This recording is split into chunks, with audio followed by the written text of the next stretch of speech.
And this is my wife, Carol.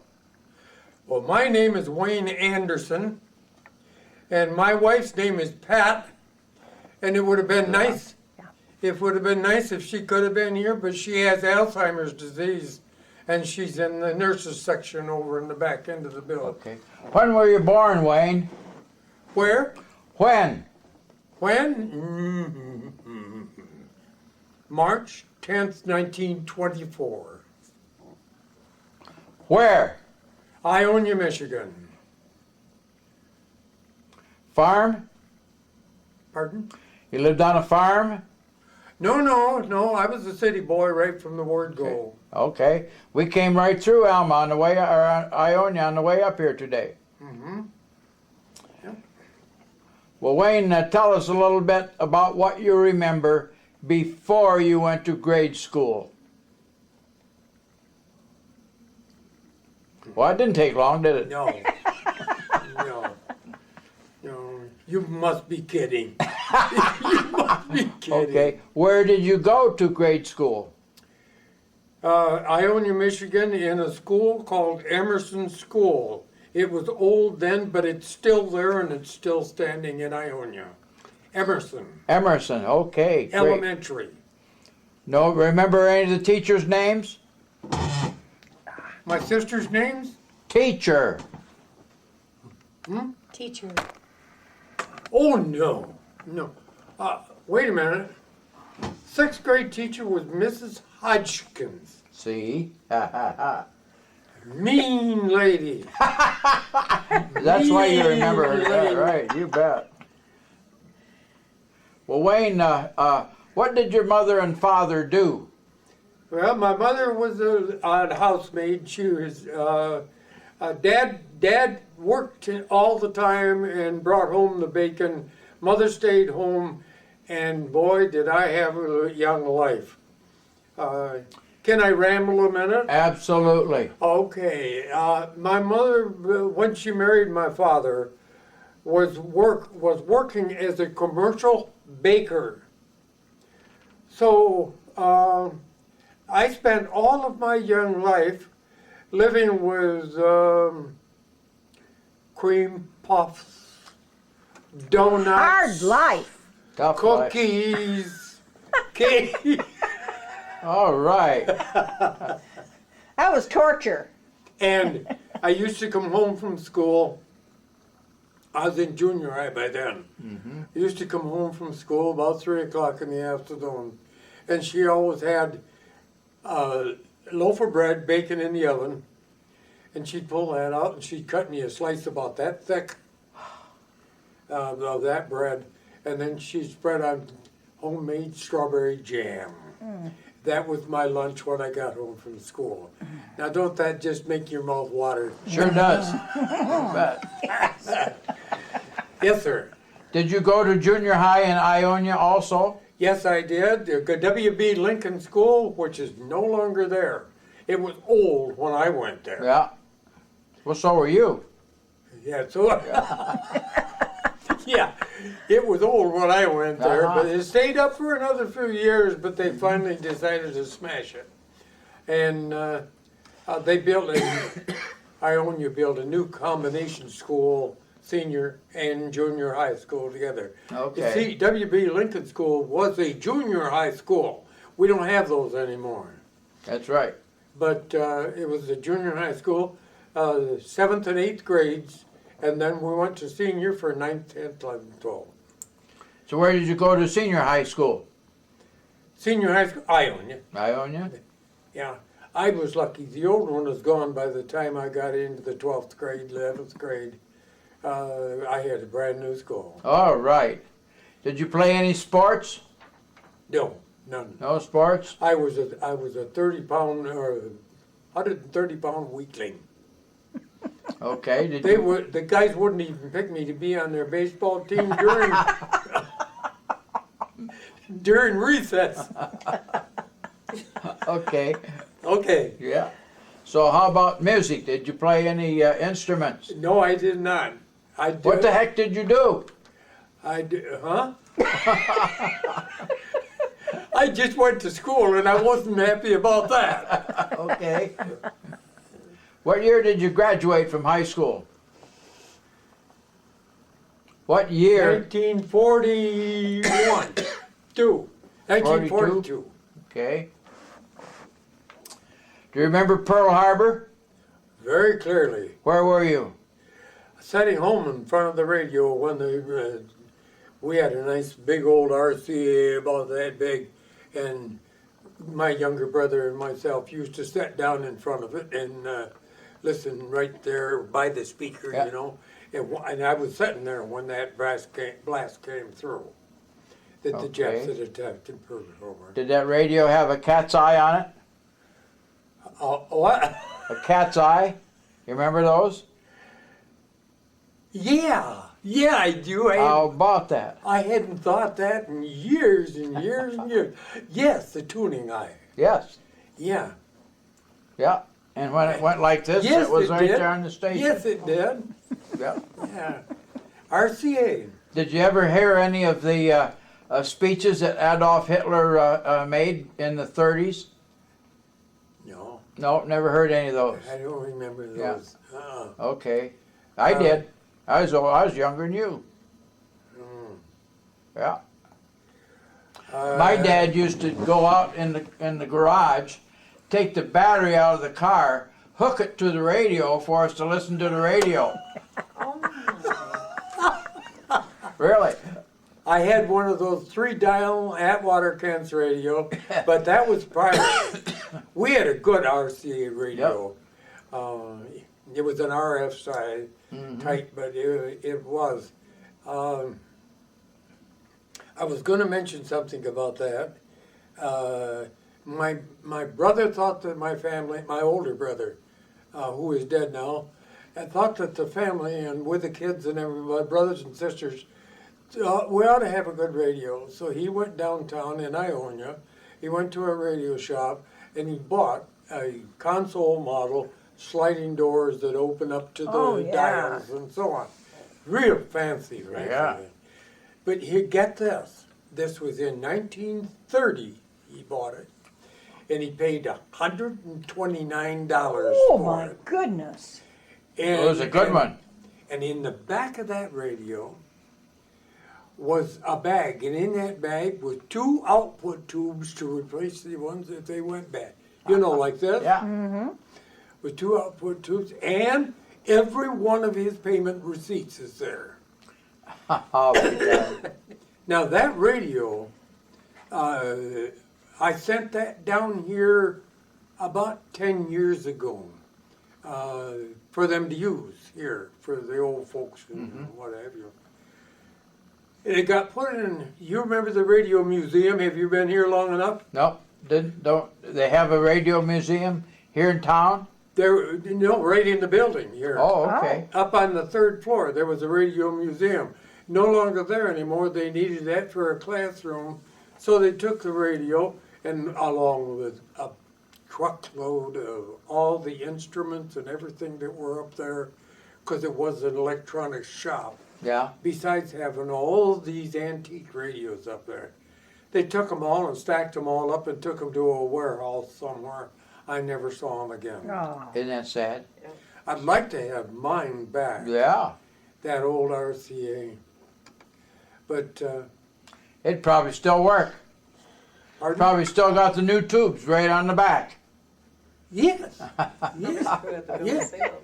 But what was important to me is the payment record for paying for Yeah, it. it was He important. put something like $20 down on it, $129 in 1930. I'm talking That's about. like That was about a lot of money. $2,000 today. Yeah.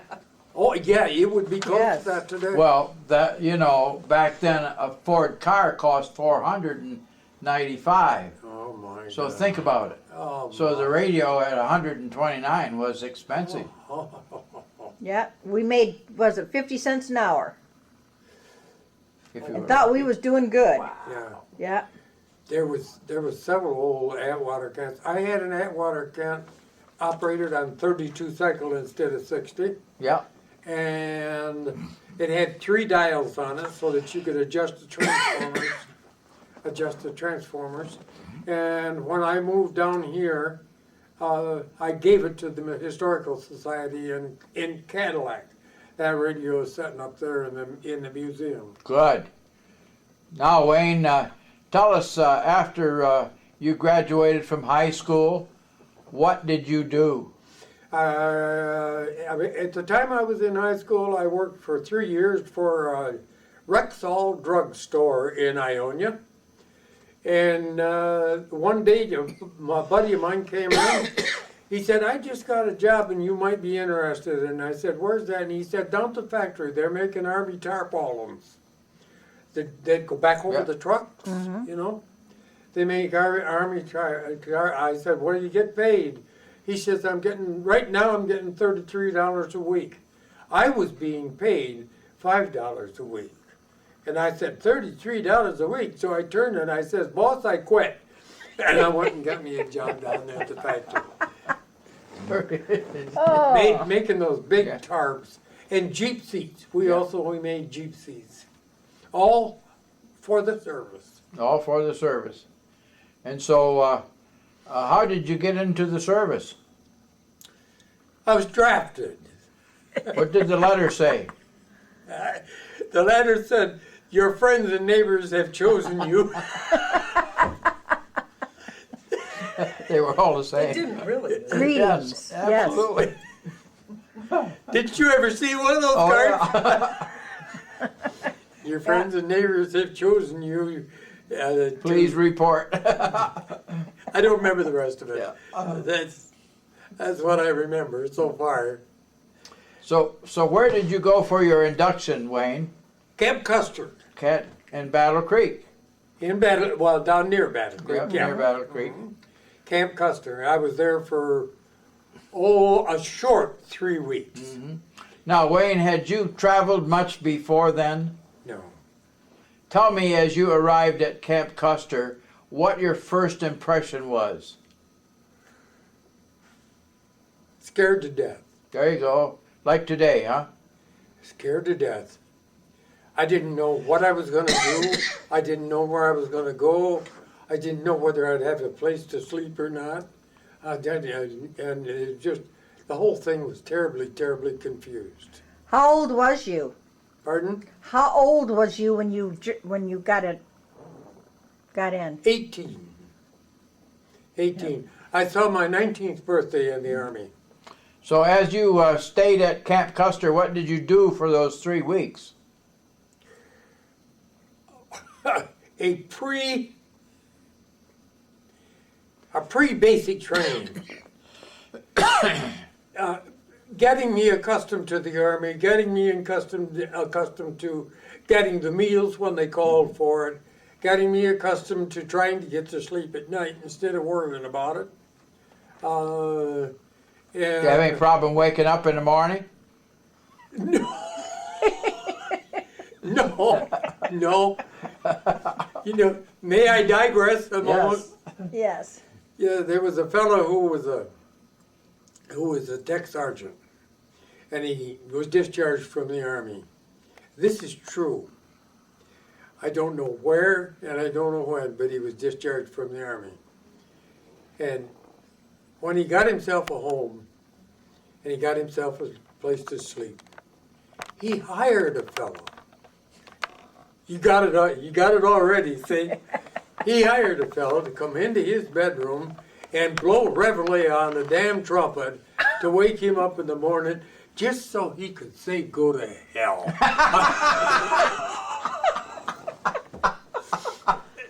I thought that was a good story. You mean after he got out? You understand that? Oh, yeah. Yeah, you bet. That was after he got out of service. Right.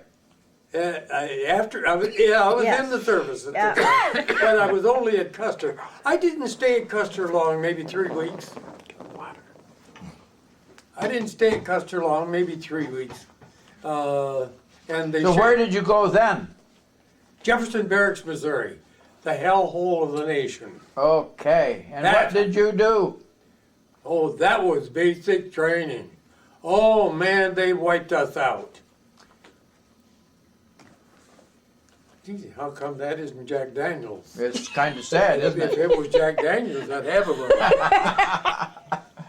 Oh. It was basic training, and I mean basic training. They were mean.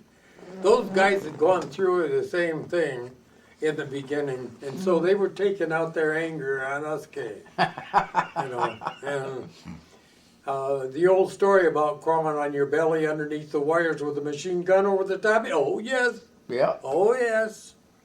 And if you ran into a snake and looked him right in the eyes, you better stay there and looking at him, because if you stood up, they'd cut you in half. Yeah. With real bullets too. At least they told us they would. Now, I'm not sure. Maybe they had blanks. But I will assure you, I did not stand up. Yes, yes. I was lucky. I was lucky. I didn't see any snakes. Tell us about a typical day Yeah. at boot camp. That's Yeah. boot camp. Yeah. Well, tell us about what time did you wake up in the morning? I'm trying to think of the ritual, and it was a ritual. I'm going to say 5:30. It's about right. 5:30, I think, is about right. And you better get your floor clean and your bed made and the whole thing. And about the time you got that done, the bugle blew, and the sergeant says, "Fall out for reveille," and you had to be out in a straight line. Now we ain't even in uniform yet. But, yeah, we were. But they would have you fall out. They'd take roll call and everything, and they wouldn't even let us go to the bathroom. Grab a tree. They in that 3 or 4 weeks that I was there at Jefferson Barracks, you learned, and I'm not kidding. This is true. You learned that you better go to the bathroom when you can, because they ain't going to get another chance. They'd march us right over to the parade grounds and set us up for drill and what have you, and we'd be there until noon. And no getting away. No, sir. After your basic training, what did you do? Now you're going to be surprised here. They called us into a room, and on the room was a board that had 3 things on it. It said, "These are the openings that we have for you young people, young men." And one was cooking, one was kitchen, and one was mechanic, and one was armament. And I was pretty good with a gun to begin with. So I thought that probably was best for me. Oh yeah. So I took armament as the choice. Now, when that was done, they began to organize this in just separate groups as to who wanted to go there and who wanted to go there. And my group that was going to learn how to handle, take apart, strip it, clean it, oil it, put it back together again, an airborne 50 caliber machine gun. Okay. And a 20 millimeter cannon. Both of those I had to learn. But the best part of this, and this is why I was going to say you're going to be surprised about that. Remember, I was mustered in Ionia. In order to get me to the factory that made the 50 caliber machine guns, they sent me to the Oldsmobile plant in Lansing, Michigan. There you go. And So did you get a chance to go home then and see the folks? is what? Did you get a chance to go home then and see your folks? Never did. Never Never did. did. Regiment. Get up, get in the group, go back to the hotel where we were staying. We stayed in the hotel. Yeah. And, but I never did get the chance to go back to Ionia. Had I had a chance, I probably wouldn't have gone anyway, because it would be just a matter of an hour or so, and I'd Yeah. have to turn around and go back. and I had no transportation. Well, Wayne, tell us what you did at the plant there in Lansing to learn how to handle these particular pieces of armament. They put me, from Lansing, they put me on a train, and I don't remember switching, but we must have. We must have switched to Chicago, but I don't remember that. And I can't remember the name of the train. But it was, we were military. We were military. Yeah. Therefore, that train traveled all the way from where we were to Hamilton Field, California at 95 and 100 miles an hour. Had it in gear, didn't they? The telephone poles, you look out the window, the telephone poles were like a picket fence. Yeah. Yeah. But that train was doing about 100 miles an hour all the way to California because they didn't want to get stopped. What kind of an engine was it? Diesel. Diesel engine? Diesel. Okay. Well, that wasn't so Wait a bad minute, then. Wait a minute. God, it seems to me there was black smoke all around us. Uh-huh. Maybe it might have been Might have steam. been a steam engine, yeah. Well, 19... 40, 43, whatever. 43, 42. 1940. Thereabouts. 41. Yeah. Yeah. Well, from there, we went down through the Tehachapi Mountain Range and down in through Rafael, California, and around the bay, and went to Hamilton Field, which was the first air base that we could contact, and we were all airmen. Hamilton Field, beautiful, beautiful place. All the barracks were brick. Oh, It wow. was a permanent place. You lived it up there, didn't you? So you enjoyed that. Oh yeah, that was good. Meals were good. The accommodations were wonderful, and the beds were nice and soft and so on. We had to do our share of what we had to do.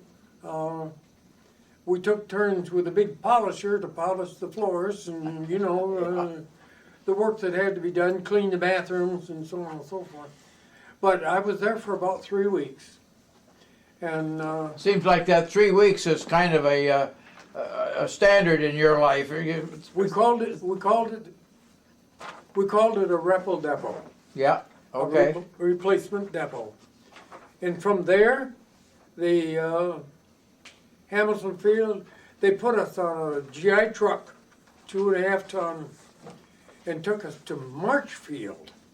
Now that was March Field in that day. It no longer is. It's March Air Force Base. Yeah. Okay. The name has been changed. But, and I stayed there for quite some time. When it came nearby, I didn't know it, but when they came nearby the point where we were going to ship out, they moved us over into a barracks over on the other side of the field itself. And I could watch the planes take off. We had 3 or 4 P-51 Mustangs there. The guys were training on, and but we had nothing to do then. It was just that. And we did that for about 2 weeks, I guess, something like that, until we got the orders to move. And where did you go? They put us back on a train again. And you got it. I ended up in. Seems to me I got pretty well lubricated on that trip too. I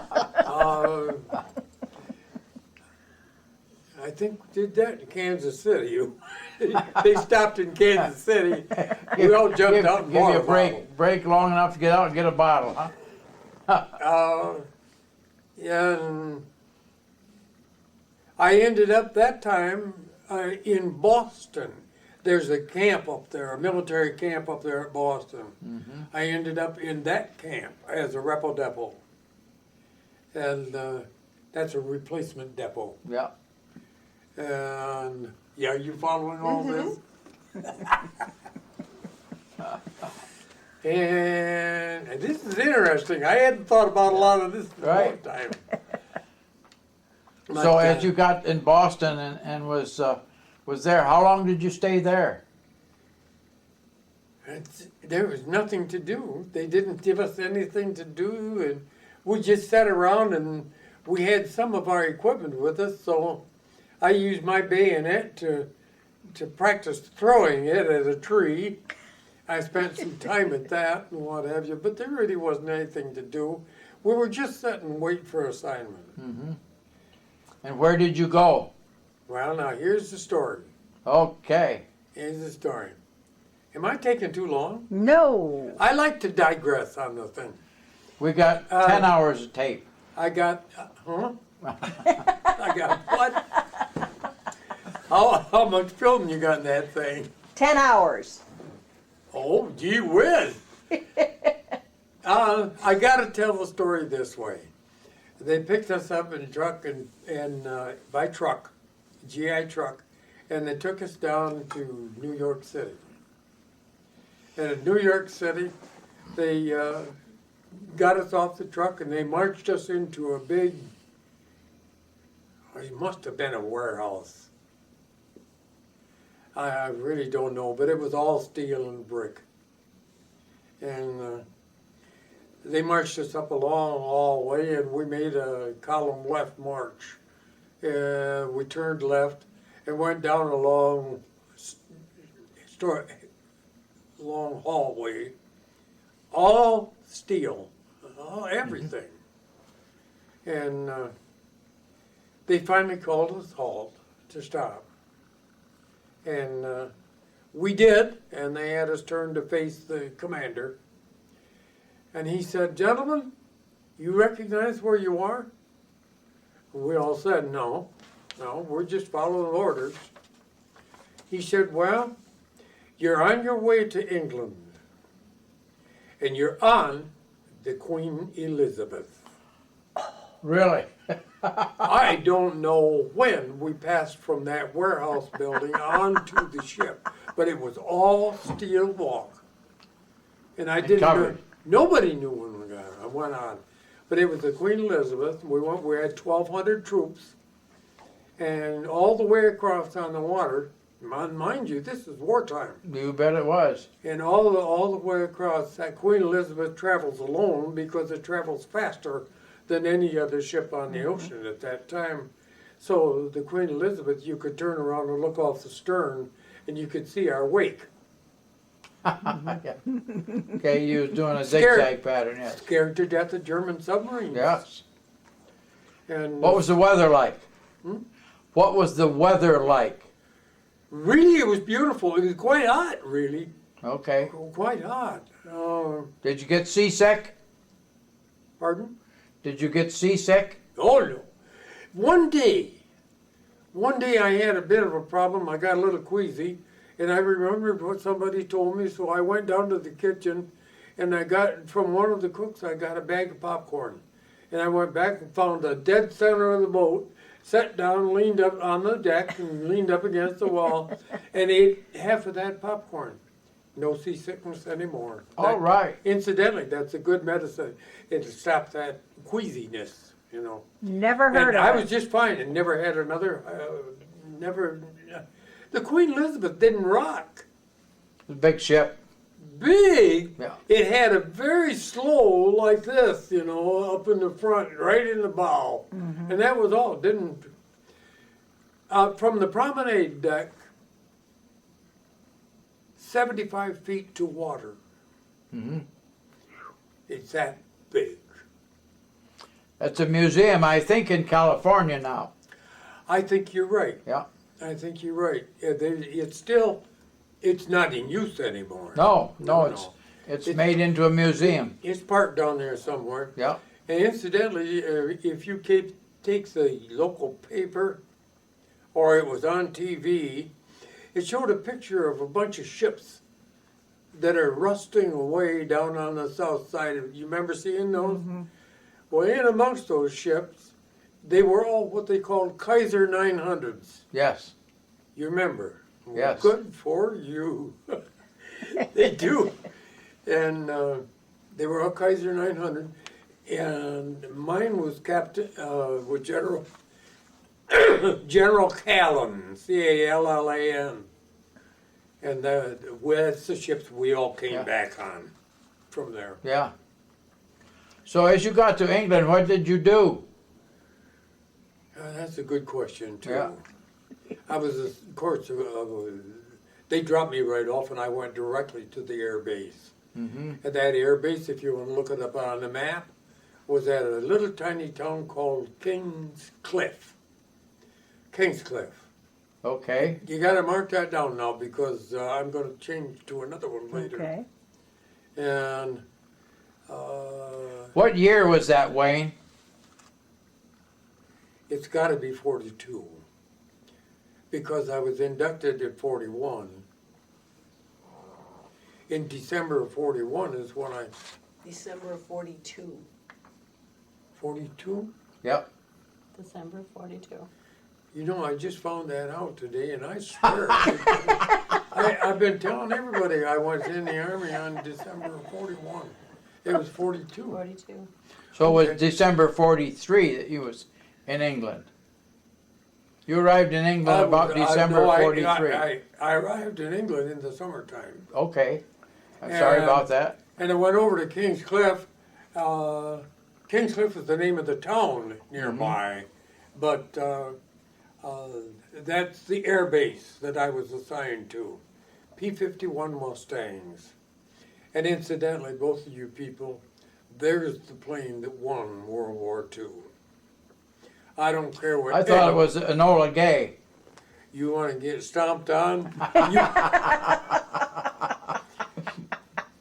The only plane that was able, with 2 belly tanks under the wings, was able to fly to Berlin, Germany, and back. And back, yeah. And I talked to one fellow who was in the infantry when they went into Berlin, and he says, I heard a noise, a roar above me, and I looked up, and there's a flight of P-51 Mustangs.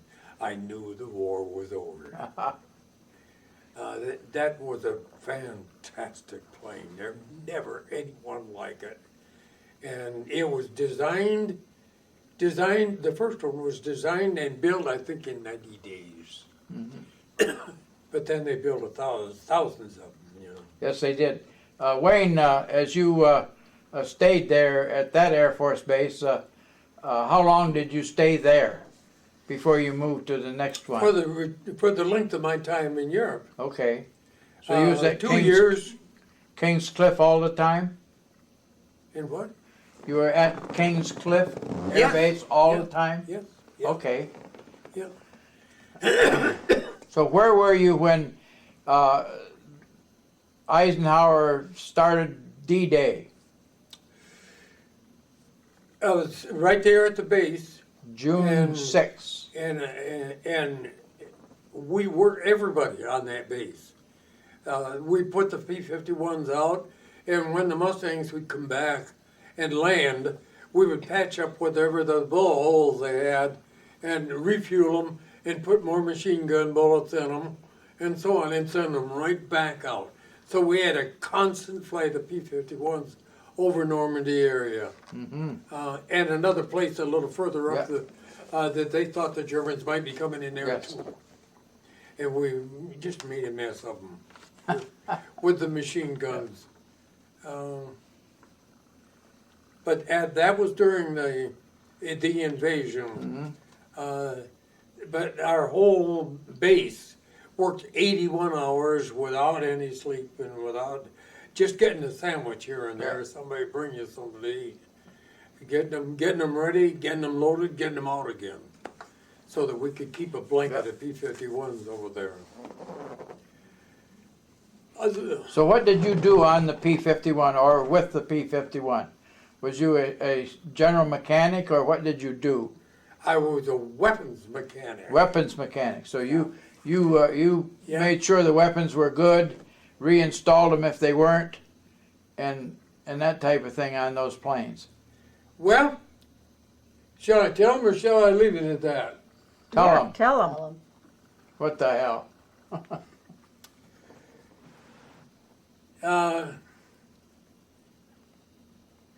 Where shall I start?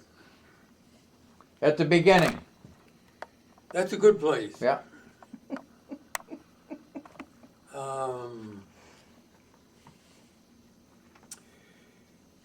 I really can't tell you detail because I don't know. But I know that there must have been another one of the recruits that came in there with me that also was an armorer. Okay. But he got assigned to work in the armament, whereas I got assigned to work in well, I want to say ordnance, but it was working with the bombs and the Okay. machine gun shells and so on. But I was idle. I did not have an assignment, and I don't know why. Well, I don't know what the headquarters was doing with me, but every once in a while they'd come around and say, "Wayne, we got a job for you." And I said, "Okay, what's that?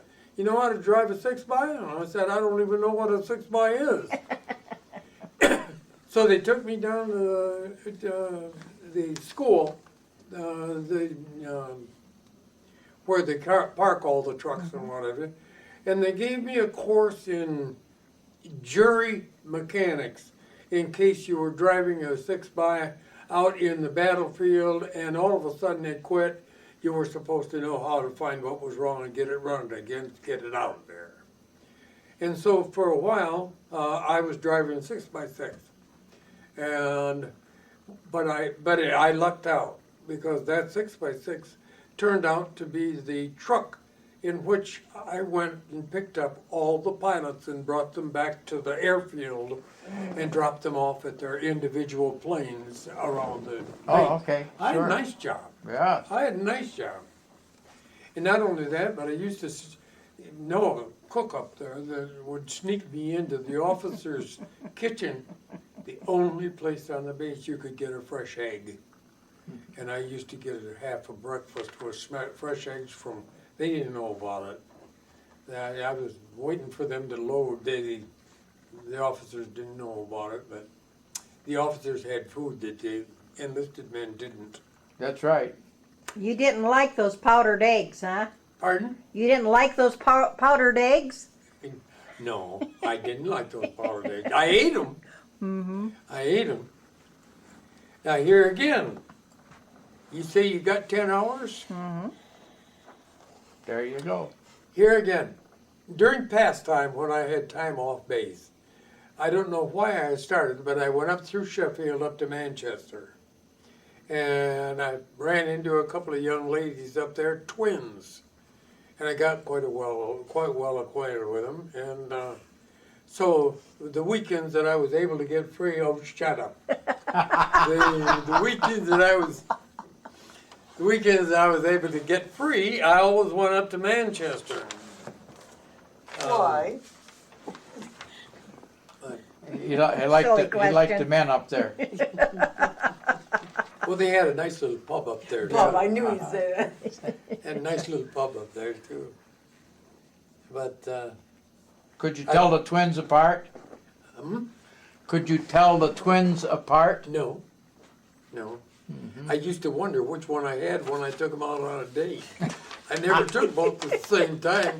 We never went on a date. We just went down to the local pub and had a couple of brews and sang songs with the. You know, in England they sing songs in the pub, Yeah. and they have the best time. Not only that, but a 10-year-old kid can sit right alongside of his dad That's right. and have a beer with his dad. Mm-hmm. And I don't see that hurts anything, but you can't do that in this Nope. country. But anyway, that's what we did. We went down and had a couple of beers and talked with the people, sang songs with them and what have you. When it came time, I took them back up to the Hostel, Hostile. like a hotel. Yeah. And give them a hug and a kiss goodbye, and they went back up there, and I went back to the base.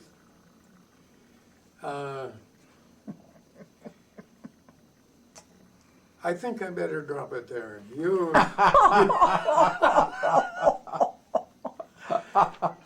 Oh, teasing. I went. Well, his daughters are here, honey. Gee, my daughter's got a real bad idea about my Right. time in Uh-huh. service. And it wasn't true at all, was it? Not a bit. That's No. right. Not a bit. I was real straightforward and You upright. Yeah. I had a family we were about 12 miles from Peterborough. And you can look up Peterborough on a map of England. And there was a police officer in Peterborough. And I got acquainted with him, and he told me to come out to his house. So from then on, every time I went into Peterborough, I went to his home. I had dinner with him and supper with him, and he's real nice people. But that was real nice because you have Army mess other than that. Yeah. Well, Wayne, was you in England during the time that they were bombing England so heavy? Well, Bombing? during part of that time, Yeah. but by the time I got there, they weren't bombing from F-150s or I can't think of the number of the other one. Looked like a Spitfire. Yeah. 109? Yeah, I guess. They weren't bombing from those kind of planes at that time. They were experimenting with the V-2. Okay. And the closest I ever got one of them, thank the Lord, it was about 4 miles away. And one hit and we heard it when it hit 4 miles away. Really? Yeah. Oh, they were big, all dynamite. Yeah. And the V2 was one missile that actually, as long as you could hear it, you were safe. It's right. When it stopped, when you couldn't hear it anymore, you better duck. Now you're talking about the buzz bomb. Yes. Yes. You're talking about the buzz bomb. Oh, we had a lot of those around, but like you say, and it's true, that as long as they didn't go pop, pop, pop, pop, pop, they went pop. They fired in bursts. Uh-huh.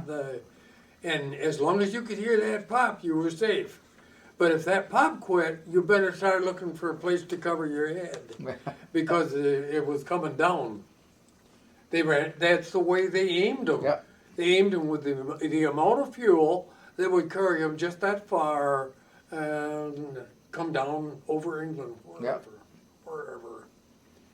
But that was the buzz bomb. That's not the V2. The V2, they shoot it, and then it would float through space, and then it'd come down. Wherever it came down, they didn't know. They weren't as accurate in bombing at that time as they are nowadays. Oh, they were still bombing around London area Yes. and that kind of thing. But they didn't care two hoots about us. I don't think they ever knew that there was a base there. Probably not. We were inland about 50, 60 miles. And the guys on the coast, the east coast of England, they used to get it every once in a while. Did you ever go up to London? Yeah, I developed a friendship with a lady who lived at Watford. You can look it up on the map. They lived at Watford, and in order to get to Watford, you had to go by train. You had to go into London, get off and get on another short-range train that would take me to Watford, which was 10 miles outside of London. And so I've been in London, but not for any length of time. There was no time to do sightseeing and stuff like that. But you'd pass by, you'd see the buildings that were in not too good shape anymore. Sounds like you had a lot of young ladies over in England. Oh, I looked for one everywhere I went. But now, I gotta tell you, I was single. Mm-hmm. I was single. I was not married when I was over there. And I could do as I damn pleased. And I usually did. Probably wasn't too fussy either. That's right. That's right. That's right. And the only guy that had anything against me was the sergeant, and he tried to refuse me that pass. And I haven't told you about that, have I? Nope, right now it's a good time to mention that. Yeah.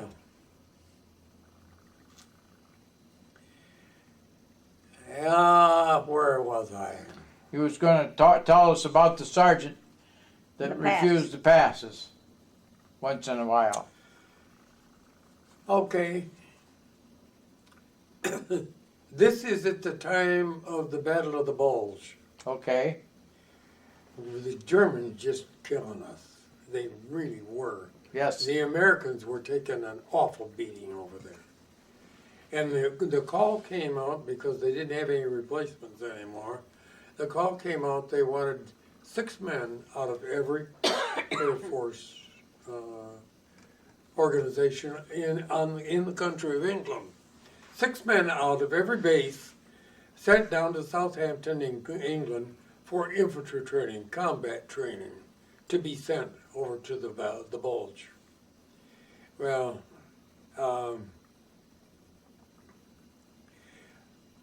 as you know, I had gone over the adjutant's head for a pass, so I became one of the 6. okay, Southampton went through intensive combat training, not just marching, but Combat. intensive combat training. And not only that, but they did nice things for us. They used to hike us 15 miles out, camp for about half an hour, and then break camp and hike us 15 miles back home. 30 miles a day on foot. It was on a slow day too.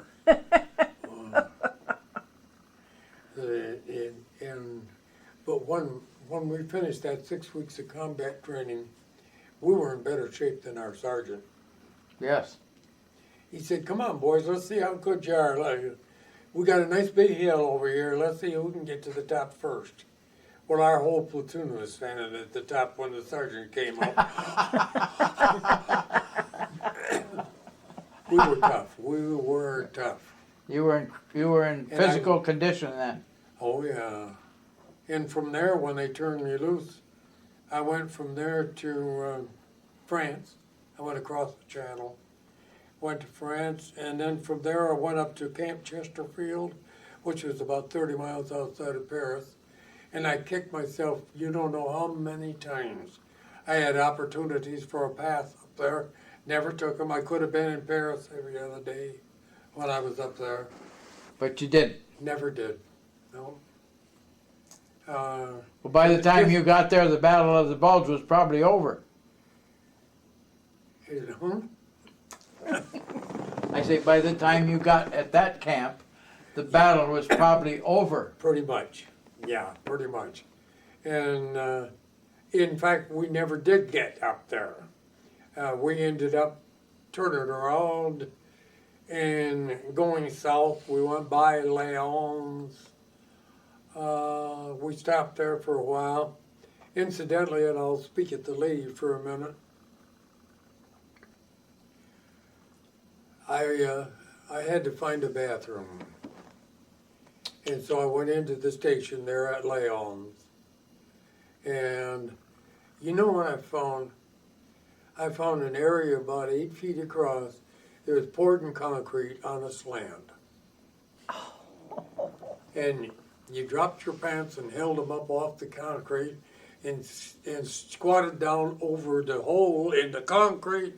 That was their bathroom at that Oh railroad my station. goodness. And no place to wash your hands or anything, you know. And of course, water was extremely scarce over there anyway. Good water. We were told when we were shipped into France, we were told, do not drink water. You can drink beer, whiskey, cognac, anything you want. Don't drink water. Their gutters run right in the streets over there. Oh, And let's slip off that. That's not a pleasant affair at all. But anyway, I was aboard a train with wooden seats arranged, jury-rigged in a boxcar with 20 other guys. going south. We ended up at a base called Camp Calais, Calais,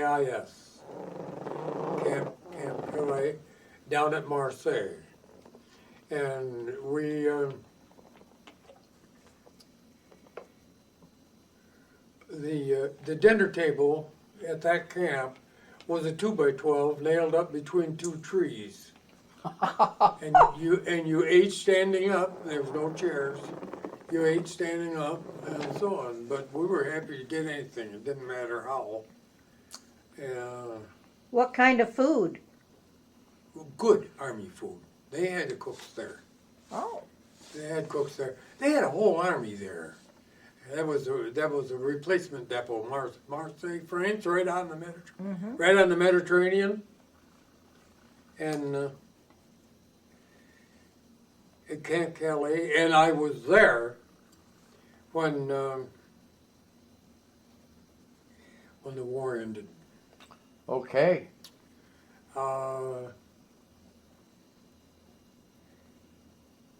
Where the hell?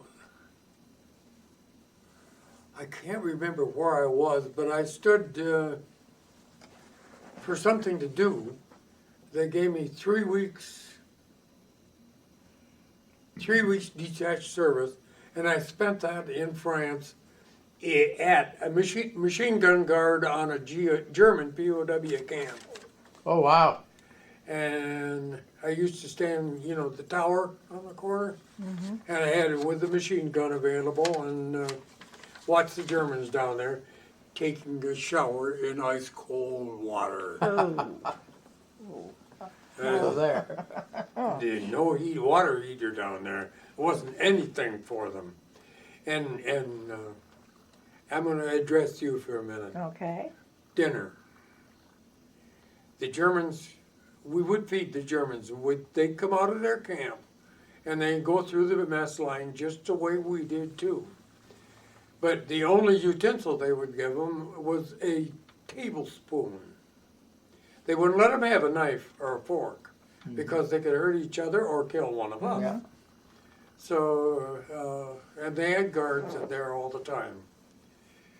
But now here, you just picture this and tell me whether you could put up with that.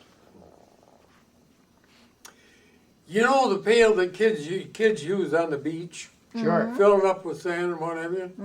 Well, we had a bunch of those pails like that.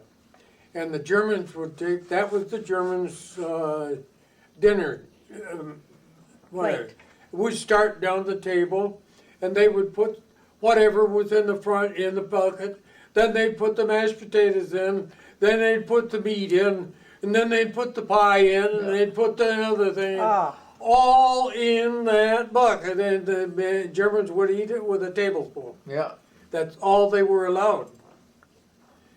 Oh. I never did I never did do that. We had our own mess hall with it. We ate it. Wow. Well, You they were- bored? No. Did you ever get out of France during that time? Did you ever get into Germany? Yeah. No. No. Now that's another story. See, we're coming down the pike now. All right. Maybe I've been too long. No. Not yet. We'll tell you. Okay, we were.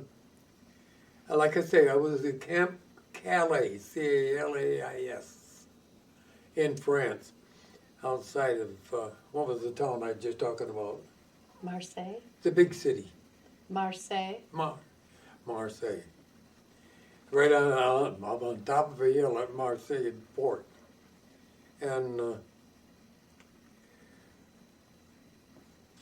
one day we got a call for our replacement group to report down on the dock. So they mustered us into place, marched us down there.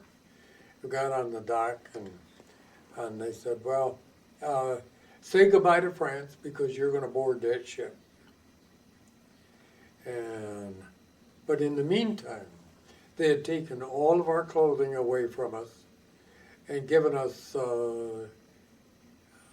mosquito netting. The people in the South Sea Islands needed help. and we were going to go over to reinforce the troops in the island. I'm putting her to sleep. No, you're not. And so they marched us aboard the ship, and 900 of us Wow. aboard that ship. And incidentally, it's called a 900 series Kaiser. Yep. And 900 of us, and we had been issued the shorts in the khaki, Okay. and the clothing for South Seas, because we had turned in our great big thick overcoats that we had. Remember those? Yes. Big thick overcoats like that, you know. We turned all of that in, and we turned in our own uniforms. We were issued the tans for the South Sea Islands and whatever, and they loaded us aboard the ship. Now, I might have a tear here or two, because this is something to remember. We started out, the ships pulled out away from the port, and we passed the Rock of Gibraltar All right. at the entrance to the Mediterranean. And incidentally, they talk about the blue Mediterranean. You know, it really is blue. The Mediterranean Sea is blue in color. Really, really blue, huh? I think it's a reflection of the sky, but it is blue. They talk about the blue Mediterranean. And we sailed on through past Gibraltar and out into the Atlantic Ocean. And we were about a day out, I guess. And the captain of the boat came on the microphone, and he says, "Soldiers," everybody roared, yes. He said, "Well, you may think you're going to the South Sea Island."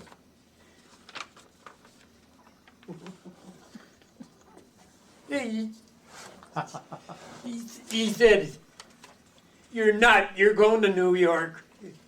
You're going home." All right. I'm sorry. No, that's good. Good. You just That's don't know okay. what a riot there was aboard that ship. I bet you.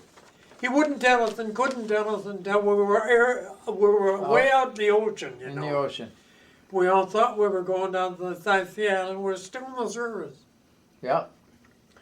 And, And it was short pants. I said, you went home with you went home with short pants. the next sight we saw was the Statue of Liberty. All right. I bet you was happy to see that. Oh yeah, you bet. Kind of. And here again is another story. All right. The Red Cross and the people there had set up about a city block long table. And on that table was almost everything you could imagine. And sitting right down on the end of it, I went right straight for the end of that table. I had nothing but powdered milk for all the time I was overseas, you know, and sitting there with these half bottles of milk. Glass, Oh, yes. those days. Yeah. I made right for it, and I got a bottle of that milk, and drank it right down. Didn't even taste of it. Drank it right down. I was so eager to get some real milk that I hadn't had for 2 years. And believe it or not, in my memories that I have got back home, I still have that bottle cap. Really. All right. I still have that bottle cap from that glass of milk. So as you got back into New York, tell me where you went after that. Well, we docked, of course, at New York City, and now you got me. Don't know where you went. Now you got me. I really don't. Oh, were you discharged then? We must have gone back up to Boston, Probably. to the military base up there, because we had to be mustered out. But even at that, it wasn't muster time, because they shipped me back to Jefferson Barracks, Missouri. Oh, I Okay. forgot about Jefferson Barracks, Missouri. Okay. Jefferson Barracks, Missouri is where I took my training. Yes. And on the great big old Mississippi River, stinking. Oh my, what a bad place that was. One guy in the top bunk in the barracks that I was in died overnight one night. He couldn't take it anymore. Just die, yeah. But that was tough. The basic training Yeah. was tough. But anyway, they shipped us back and shipped us. I went by train to an air base in Illinois. And I was there for a couple, 3 weeks and went through the debarkation procedures and one thing and another. And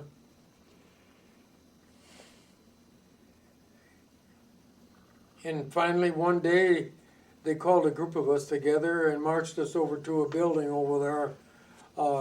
I guess it was a headquarters, but it was nothing but a barracks building, just like any other. And they marched us in there and told me to find a chair, and I did. And a guy came and got me and set me in another chair and said, your term in the United States Army Air Corps. I make a point of that. Yeah. U.S. Army Air Corps, your term is over. You're going home. So they put me through the demarcation procedures and this and that and the other thing, and I got my discharge and so on. And shook my hand and said thank you very much and put me on a train to Chicago. And the train in Chicago, I jumped off of that and got on another one, and they dropped me off in Ionia, Right in Ionia. back home. No, really, it was Grand Rapids, Sure. back home. But that was over a period of, I think I have 4 slashes. I think I got 4 bars. It means 4 years overseas, but not true. 4 years overseas, but it's not true. Yeah. There's the 4 bars, you know. Yeah. The 4 bars. That meant 4 years, but 6 months service. yeah. Each one. Okay, so that'd be 2 years. Pardon? If you have 4 and it's 6 months service, that would be 2 years. 2 years. Yeah. It was well, I was 2 years in England, but I was also, I don't really know, in France and what have you. And also I spent a year or better in California at March Air Yeah. Force Base and Hamilton Field and those places over there before I was sent overseas. So where were you when you heard about VE Day, Victory in Europe?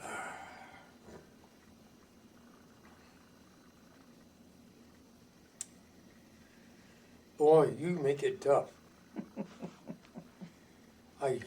I can tell you where I was on VJ Day. Okay, tell me that.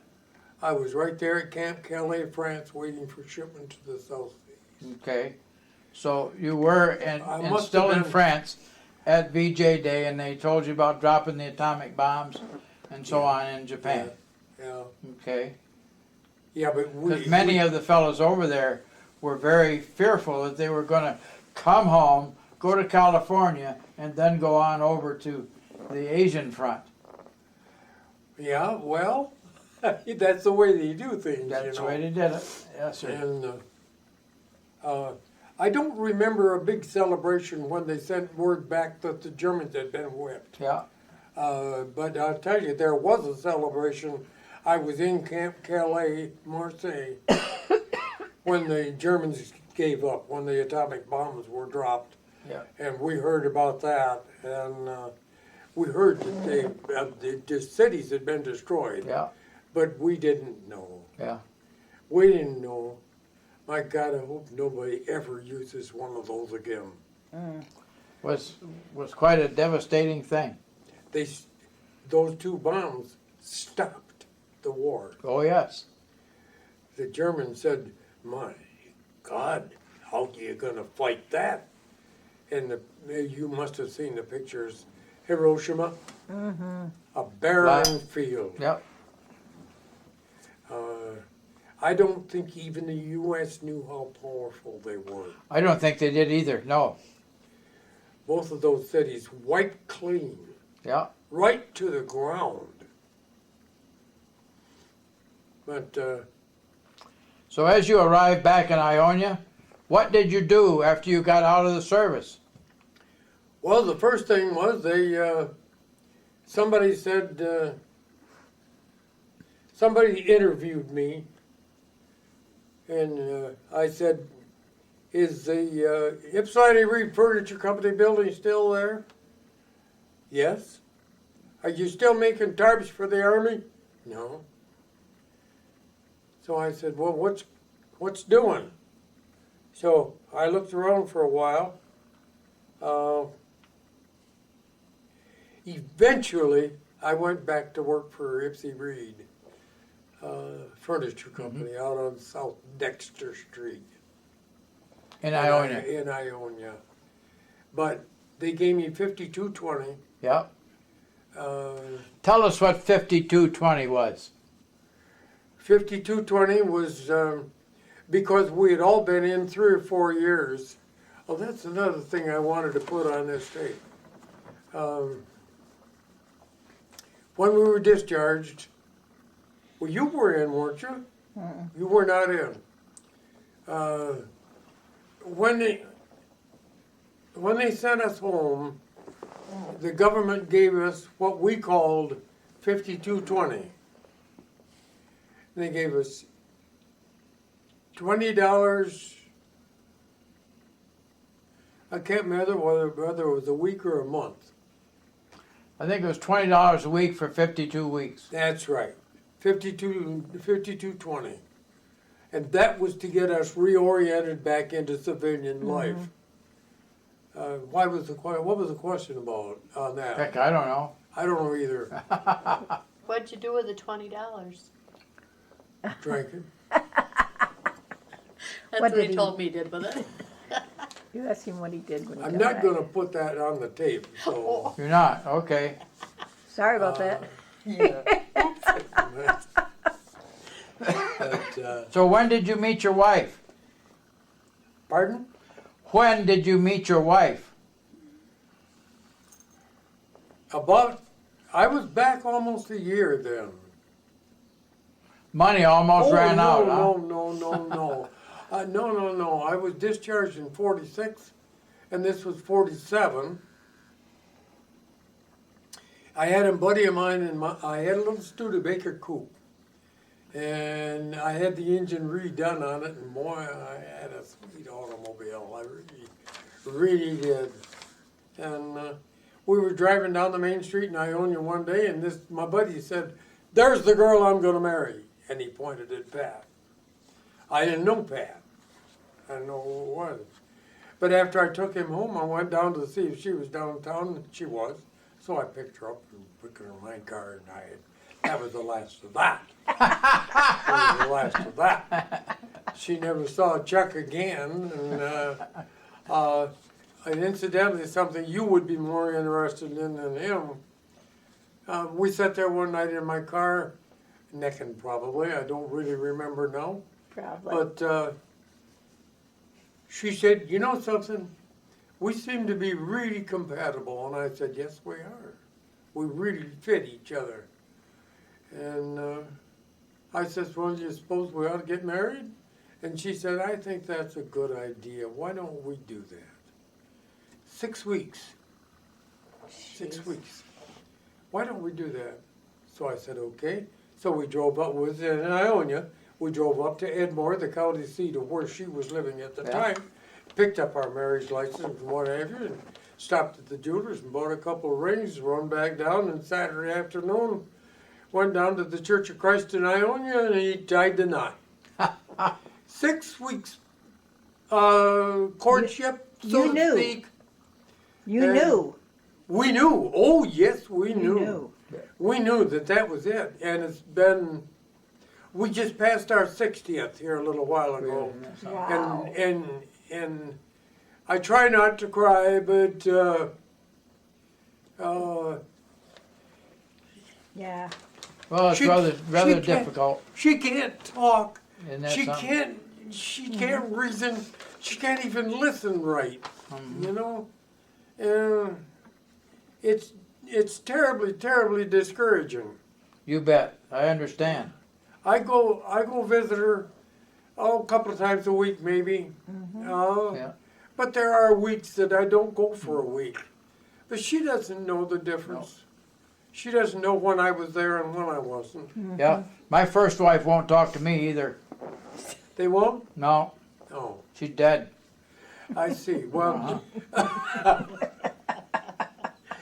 I hereby reserve comment. I'm not going to comment on that at all. My first wife died 6 months before our 50th wedding anniversary. Oh, gee. Ah, that's a horrible story. Yeah, it really is. And She Yeah, was she- 15 and he was 18. 17. Just a week. You say a actually, week? Carol, I was 20. Oh, you was 20 and Yeah, she was and 15. She was 15. We got married in Kansas. She didn't have to have anybody sign for her. I had to wire home to my father and get permission to You get weren't of married. age yet? Not at 20, not in Kansas. How old were you when you finally got married to her? But I was 20, but I had to get permission from my parents.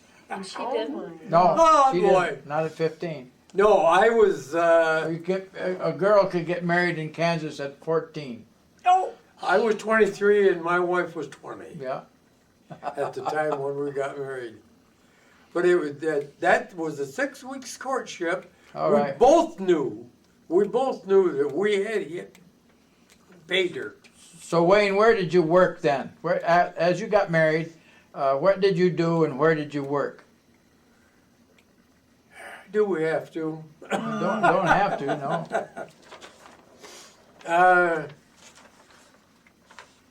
The first, well, I drifted. Okay. For that 52 weeks. Sure. As long as I had $20 coming. Heck yes. And my buddy and I used to go up to Bob Piper's Tavern. A lot of guys did that. We'd drink a case of beer while Sure. we sat there. Go home sober. Yep. Drink a case of beer and still have change left. Dude, what? They say you still had money left. Yeah. Oh, yes. Yeah.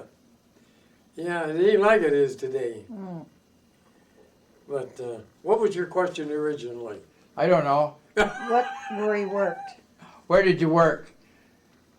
Huh? During your married life, where did you work? Oh, first job I had was for, oh, yeah, I can't think of the name of it.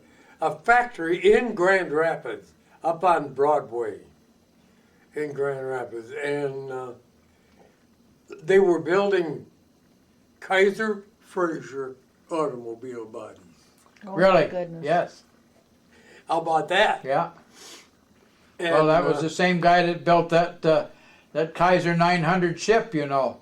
Yeah. You know, that Kaiser really was a pretty good car. It Yeah. really was a pretty good Yes, car. it was. But the other organizations were too big.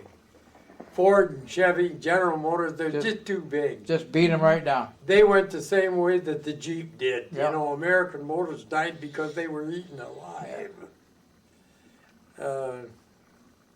They're not that tough anymore. I say they're not that tough anymore. No, they're not. Not right now. Although I see good news. Both Ford and General Motors say they showed a profit for the last quarter. That's pretty good. So they're not too bad. I think we're going to pull out of it. So tell us when your first child was born.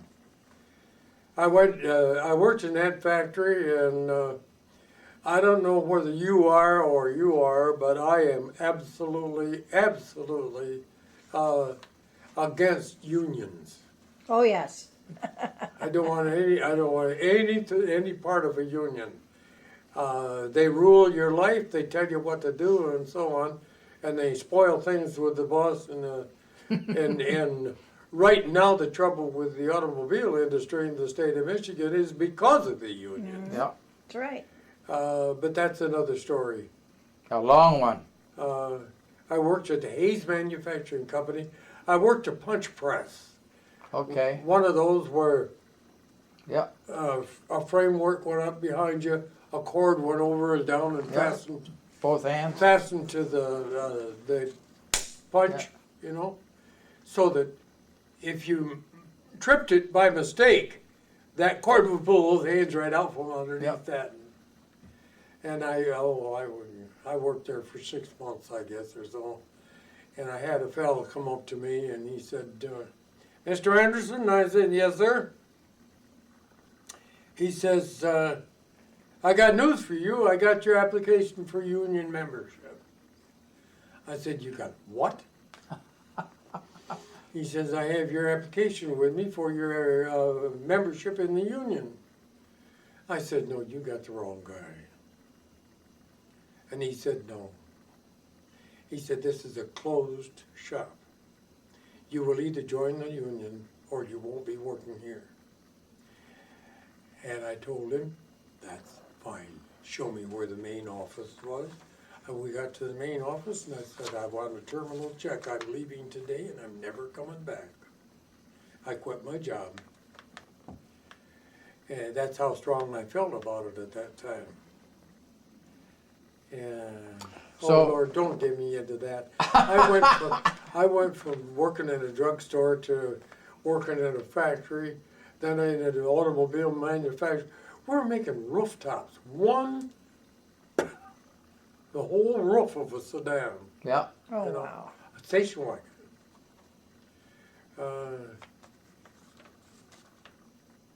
I worked for a while as a roofing and siding applicator for my brother right here in Alma. She was born in Alma. She was born in a hospital right here in Alma. Then I moved. I went to Big Rapids, went back to college for a little while, a couple of semesters, yeah, but I couldn't get by on the money that I was getting on GI Bill. $100 a month, that doesn't go very far. No. And then at that time, my wife got pregnant, and with a baby coming, I had to find something else. So my dad and mother was controlling my aunt's house up in Cadillac. I asked permission, and we moved into my aunt's house on River Street in Cadillac. Then I had to start all over again. Where am I going to find a job? What am I going to do? It just worked out from one place to another to another. I went to Chris Craft. Chris Craft was still producing boats at that time. And beautiful boat. Chris Craft was. absolutely.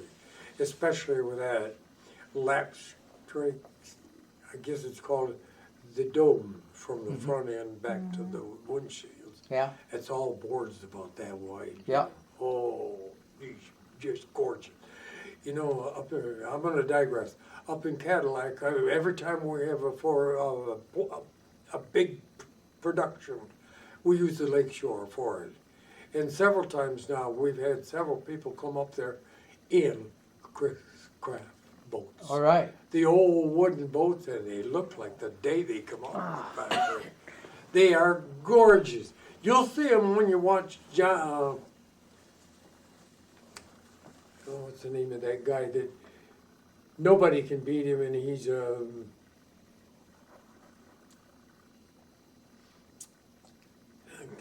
loud. He's like a spy, but working for this country, Okay. and he's a real ladies' man. Can't Well, that takes in about half of the people. James Bond. James Bond? James Bond. Yes. Now, why did I want to know about James Bond? Oh, the James Bond movies, Okay. if you watch Yes. real close, you'll Yes. see those old craft Yes, boats. yes. Boy, do they shine. Uh-huh. You can't touch them now. They are so expensive. You know, they Well- don't make them anymore, but I mean, the old ones. Well, I've been married 60 years now, And it was just before that time I applied for a job for Chris Kraft up there in Cadillac. So I know it's been 60 years.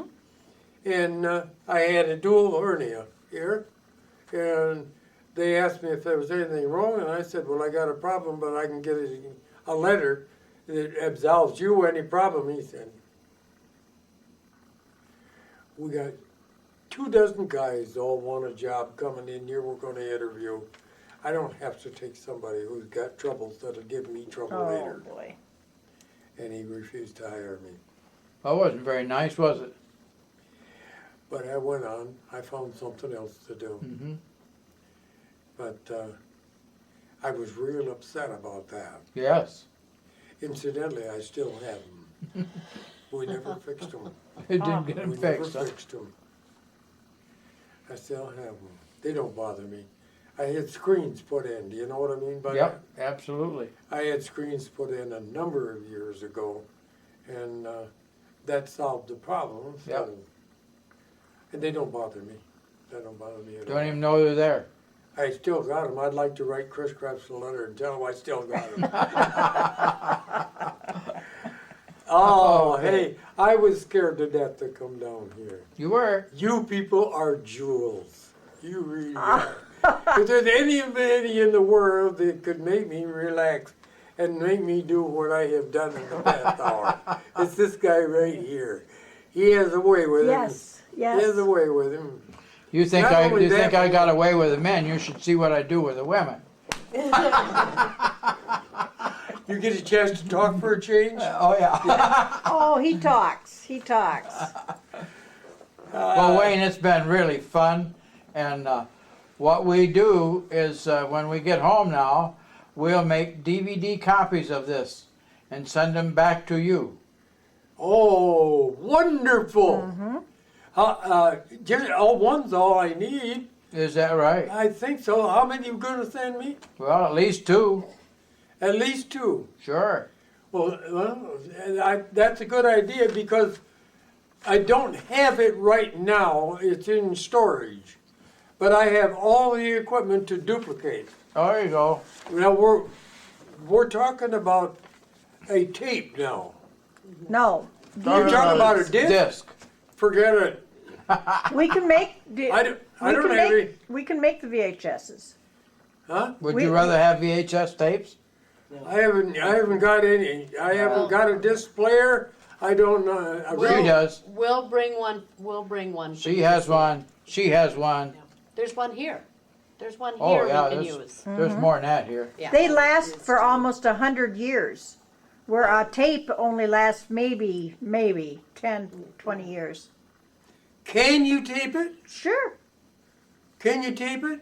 Well, you can put it on the disc if you want to, but I would prefer that it go on a tape right from what you got there. We will make a tape for you, and then we'll put on DVDs for the girls. Wonderful. Okay? Now the Very reason good, eh? Very good. the reason I say that is because and like I say, it's in storage now. But I had a shop of my own. I'm a self-taught electronics technician, and I had Alright. I had All right. and So am I. are you really Yes, sir.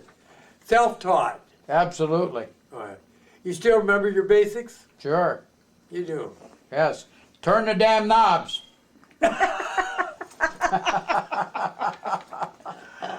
I really did. Push the buttons. I taught myself how to repair radios and televisions. Oh, did and you? whatever. Sure.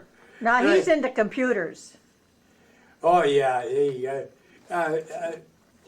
You know, I got half of those to open up my room here in the building Uh-huh. and put a That's shingle still out. running? Yeah. Oh, Put a Lord. shingle out. Computers repaired. Mm-hmm. Because if you want to repair a computer, the legal like it used to be. If the video's gone, you pull a strip out and plug another one Yeah. in. Yeah. If the audio's gone, you pull a strip out and put another one in. That's the name of the game. The only thing is, for me, the thing very difficult would be to get a supply of the necessary Parts. plug-in strips for a computer. They wouldn't give me. Buy them all on the internet. Hmm? Buy anything you want on the internet. Yeah, well, I don't have a computer to start with. There's a half a dozen of them right downstairs. They got 6 of them down there. Yes, Did you ask him about Mason? not yet. How many minutes we got left? 5. Okay, good. Well, I see you've got a square and compass on your belly there. How'd you get that?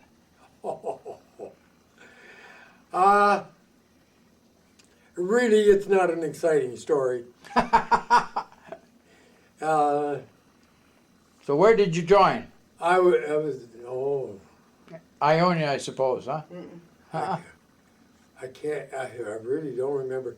Right now I'm nearing 35 years. Okay. I haven't got to my 40 yet, but it ain't gonna be too awful long. Have you got 40s in? Then, Almost 50. then you're on a freebie now. Yep. Yeah, well, I'm still paying dues. That's Good all right, enough. they gotta have the dues too, you know? Absolutely. They gotta have the dues too. Like I said, I'm nearing 35. I can't tell you now the year I joined, but it's 35 years Yeah. ago, whatever it is. Did you ever go through the chairs in the lodge? Ever become master? No, No? you did, I'll bet. Yeah, you would do that. See? You would do that. No, they've been after me for 6 or 8 years to go through the chairs and become master. And of course now I'm living here. Yeah, there's a lodge right downtown. You know what I'd like to see? Do you live here? No. You We Live in live in Hastings. Hastings. You live in Lansing. Hastings. Hastings. Huh? Hastings. Hastings, Yes. big town. Big town. You know, now that brings a whole nother story, you know. There you because, go. Because if I remember correctly, I had a buddy of mine a number of years ago. I am a fair nut. I was on the fair board of directors for the Northern District Fair for 12 years. I'm a real gung-ho guy for fairs. He said, we ought to come see the one Hastings has. Yeah, that's right. They say, big one. They say you Yeah. have a big, big fair down You there. never saw it? Never saw it. Oh, they moved out in the country. I don't know where Hastings is. I wouldn't be able to find it, I so suppose. Well, I'll be darned. It ain't very big. No. Very small town. It's a county seat. About the size of Ionia, isn't it? Yeah. Yeah. Not Yeah. quite that big. Well, yeah, it's probably as big as Ionia. Is that still running? Yes. Well, you can cut that out, you know. No. You can cut that out. Now, let's digress. That's, Okay, go ahead. let's take a. I want you to tell me what's going to happen now with that tape. We're going to take it home. We're going to make copies of it, either VHSs or DVDs, and return them back to you for your use. If you got a tape recorder, Of course. then you can put it on a Oh, an sure. 8-track. You No can problem. put it on an 8-track. Oh, an tape. 8-track? No, No. you don't have an 8-track anymore. They're all gone. No, I don't want the 8-track. I'm talking about the size of the Yeah. the size of Yeah. the tape. Yeah, regular VHS tape. Yeah. We can do that. All right. After that's done, we make another copy that has a time code on it so that when you look at the picture, it tells you what position in the tape you're at. Okay? That goes to Grand Valley State University. Be sure you get my 2 ladies in. Okay? That Be sure goes you to get my yeah, 2 ladies in. that goes to Grand Valley State University. They put it in their library along with your paperwork. Where? Grand Valley State University in Allendale, Michigan. Well, somebody told me that a copy of this tape is sent to Washington. That's right. That's right. Library of Congress. That What do they do with it down there? they record it on a large database, make notes on what you said, and then any student or educator can look at it and take it for studies and so on. What branch of the service were you in? Never in. You never in. No, Okay. They wouldn't let me this, in. This is still running. So far. It's going ... now. Yep. Yeah, There was two things I wanted to mention on that tape. And can you cut the tape and splice them in? And why don't I just put a new one in? Is it that, how many minutes you got left? I mean, 3 minutes. when you Oh, get yeah, home. enough. When you get home. Can you do that? Sure. One thing was that they decided that my air base needed protection, and it had none. And you just can't go wheel a P-51 around. Right. So what they did was they picked 6 guys. I'm one of them. And I went and I spent 6 weeks in Kilkeel, Ireland. And believe me, they talk about the green grass in Ireland. It really is. It's a different green, but it's a basic green, and it is gorgeous. The fields and what have you, just gorgeous. It's just as green as they say it is over there. I spent 6 weeks over there. They had me on the whole bunch of us on a cliff. Everybody on one of those big 50s with the double hands on the back and a hook in the back to lean in, and tracking a target that was pulled behind the plane, you know. We just had a ball for 6 weeks. But I spent 6 weeks in Kingscliff,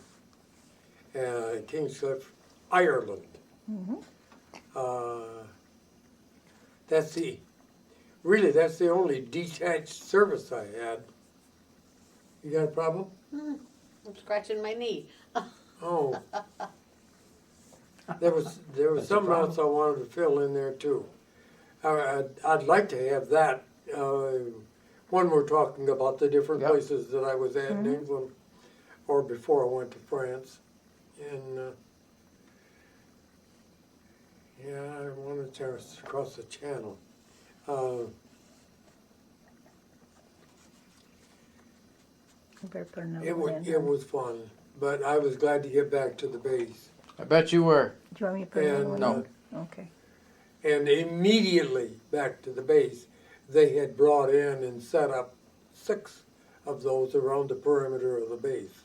We all got assigned to one, so from then on I had night duty most always, sitting there in the revolving. People, you're wonderful.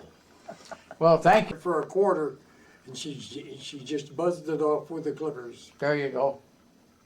That's There. perfect. That is perfect.